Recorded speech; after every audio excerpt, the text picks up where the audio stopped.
football. What a wonderful thing, isn't it? I don't know, help me explain what happened. Well, I think we have a plan. We believe in that plan, and the players give everything tonight. And then Valverde. Sorry, you had Bergkamp, Van Basten, and Del Piero playing today for you. Yeah, Fede was incredible.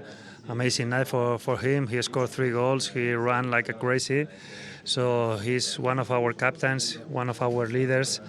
I demand a lot of him, but I'm so happy for him because I think he deserves it. So really proud. The plan was to be tied at the back. There was a lot of work from him. Was helping. Was Trent's best friend, wasn't he? Trying to stop Doku. What else was working? Well, we know Pep was preparing something, some surprise. We knew that. And of course, when I saw Doku and Savinho, I saw really clear his plan, and Fede was key to help Trent with Doku. That is a great winger, really fast, really dangerous. And of course, Manchester City is a great team. You need to be really compact, really narrow, no space for them. And I think we did great. I sang his praise a few weeks ago. But again, running out of words to describe him. I think he's the most underrated footballer on the planet and has been for years. And even when I wasn't here, I've admired his game so much because there's no flaw in it. There's nothing he can't do. The energy and what he brings to the team is absolutely immense. And he never moans. He gets on with the game and pushes himself to the limit, game in, game out. And you know, it's an incredible trait to have. And you know, whether people agree or not, he's definitely in the top tier of midfielders on the planet and has been for years. Hi Pep, obviously you came really close to getting the deficit back to 2 goals this evening when Courtois saved from Nico O'Reilly. So how do you sum up what happened tonight, and what thought is there that maybe Donnarumma's saves at the start of the second half and the penalty save still gives you hope in this tie? Yeah, obviously 4-0 is 3-0 is better than 4. A tough result, so we cannot deny it. The feeling that we have to, of course, it was difficult sometimes to control transition when they lose the ball, we lose the ball, and they connect. They don't put the ball away, and they contact for the next line, and after Vinicius, and the rest of the players can run. But I had the feeling that it was quite decent, well played. So. We arrived, I don't know how many times in the byline for the individual actions from Jeremy, for the long balls in the second post, with, especially for Antoine and Nico O'Reilly, and the passes in the 6-yard box with 3 or 4 players were not able, not even to make the save from Courtois. We miss, I think, that action, especially the 50 minutes. The first goal, of course, was not well defended, and after good quality that they have with Valverde, with the assist for the players. Yeah, difficult result, but yeah, 6 days. So now recover, go to London, West Ham, and you know, with our people, we will try. Richard.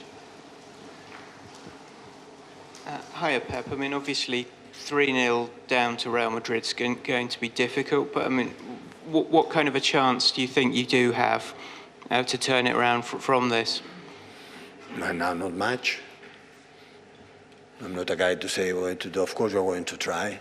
And now everything is more difficult to leave our mindset, but we'll be there, we will try with our people, and at the end we'll read we can do better to be more active in the final third, and we will try. Hi Pep, obviously there's been a lot of talk about the lineup there was before the game and even more so during it. Are you willing to give an explanation to the amount of changes and what you hoped for the game tonight compared to what happened? No, much changes. More changes was in Newcastle. So the last games, most of the players played. I want to be aggressive from outside, the 1-against-1s, especially in Jeremy was outstanding. In the right, we struggle a little bit more. Make a movement in behind. We do it with Antoine, with Nikos, with there. We arrive many times in that to have the sense that we want to score a goal and try to see what happened in the second. But Yeah, they arrived 3 times in the first half, they scored 3 goals, and we arrived in the final third many times.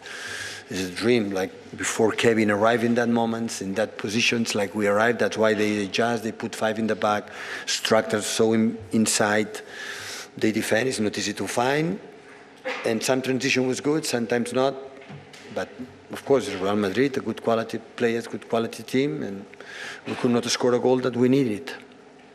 Your reaction to the question, it doesn't seem to you that it felt like there was a lot of changes, but I think to a lot of others, it feels like you moved away from, the wide fullbacks. There was less protection for Rodri and Bernardo in the middle.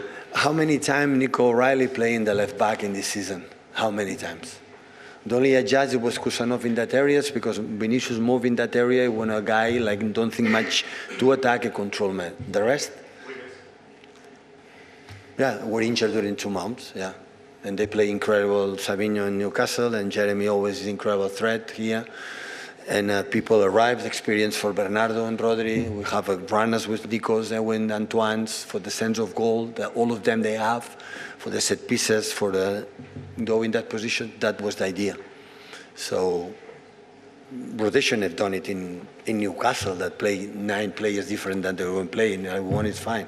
So understand what I'm saying, but the target is wingers to try to drop them, people in the middle in the pockets to arrive close to the box, control to the structure, the second structure with experienced players, fast players behind. That was the idea. Pep, you said that you wanted the players to be themselves and show the team's identity. Did you feel that they managed to do that tonight? Most of the times, yeah. Some of the times, yeah. So it's not. I give credit to Madrid. So it's fantastic players. So Brahim, Arda Güler, and Vinicius, and Valverde, of course, and Tchouaméni is quality team. We know it, and always we try to don't concede much transitions. That at the end, it was a little bit more than expected. They make 2 false nines, Güler and Brahim, they play without the striker, they play 1 more player there, they should a little bit jump more central defenders, we didn't do that. Second half was a little bit much better. And yeah, the first goal we had to defend better, and the second was a good action for them, but it didn't create a lot of, I would say, actions in the first half to, I think, get that result. Bernardo, that must be a painful defeat to take. How do you sum that up?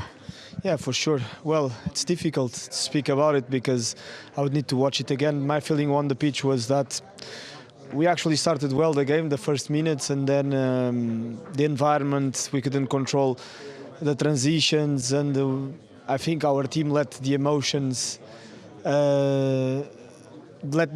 change the game because in a game where we were actually, in my opinion, we felt better, we felt comfortable, we were finding the right spaces. After conceding the first one, we lost completely the control. We stopped controlling the transitions, which is what they're good at. We stopped controlling the second balls. And when you play against Madrid with the quality that they have with their players, you pay the price for that. Is it surprising that the emotions in this game got the better of the team, considering how much this fixture has been played recently as well? Well, yeah, maybe. It's a tough stadium to play at. It's a tough stadium. We obviously are used to playing at these stadiums because playing at Anfield is very tough, playing at St James Park is very tough. The Champions League is a special competition, and you need to go through these moments, in my opinion, to then become better. And today was just a learning game for the whole team. How frustrating was it not to be able to score even just 1 goal to take back home next week? Yeah, it's quite frustrating because even though we still believe it's possible, because in football a lot of things can happen, at halftime we were saying that the situation is bad, a lot of things that shouldn't have happened, but with 1 goal you're in the tie, and 3-0 makes it a bit more difficult. Still, now it feels really bad, now it feels really dark. Tomorrow's another day, and for sure next week we will go to that game thinking that we have a chance. Yeah, as you say, we've seen some incredible comebacks in the Champions League. Does 3-0 still feel doable? How positive are you that you can turn this around, even against Real Madrid? I would say that right now is not the moment to talk about that. Right now is a moment to reflect, to see what we did, what we didn't do right, and then next week when we're preparing Madrid after the West Ham game, Well, for sure, I know these guys, I know this team, and I know the club. We'll be hopeful that we can do something. First of all, congratulations, and I think maybe this match is like first big step for you in this team. Do you feel that way? Is it a big win for you as well, not only for the team, like mentally? I suppose, but you know, incredible game to be a part of. But more so for the team, we wanted to win, and we went out there and won. 3-0 and an exceptional result for us, and I think it was thoroughly deserved. Of course, they had their chances and possession. It's Manchester City. We expected that, but we were ruthless. We took our chances, and of course, there's no blame on Vinny for missing the penalty, but you know, it could have been 4-0. How is your back after the first half with Doku? A lot of dribbling from him, and like first 15 minutes they were like pushing you really hard. How did that feel? Yeah, you know, I played against him many times, so you know he's one of the toughest wingers to play against. He's razor sharp. You never know which way he goes. He slows you down and then accelerates from 0 to 60 in rapid speed. So you know, difficult player to play against, but you know, I had help around me. Rudy next to me, Fede helping me, Thiago as well, who helped me, Brahim. Do you buy any extra bottle of champagne for Valverde for helping you out and scoring the goals from both flanks? No, because it's only half time, so if you're celebrating at half time and thinking the game's done, then you know your mindset is completely wrong. I think us as players, the fans, the whole club, we know that this isn't finished, and we've seen crazy games between these two clubs before, so we can't rule out anything. We don't take anything for granted, and we try to continue to go to the Etihad and win there as well. And many people were talking that like City were favourites before the match. Maybe can you tell us now what is the magic behind this stadium, behind this team? What is the magic? Can you understand it? You step up when it counts most. I think we understand as players how important, especially as a new player, you know, you understand the importance of this competition to the club and to the fans. So you never take that for granted. You know that there's an expectation to win games, whether there's players injured, whether there's, you know, things behind the scenes that make it look like we're the underdogs. It doesn't matter. Our mentality is we want to win this competition, and you know, we've started well, and we mean to go on.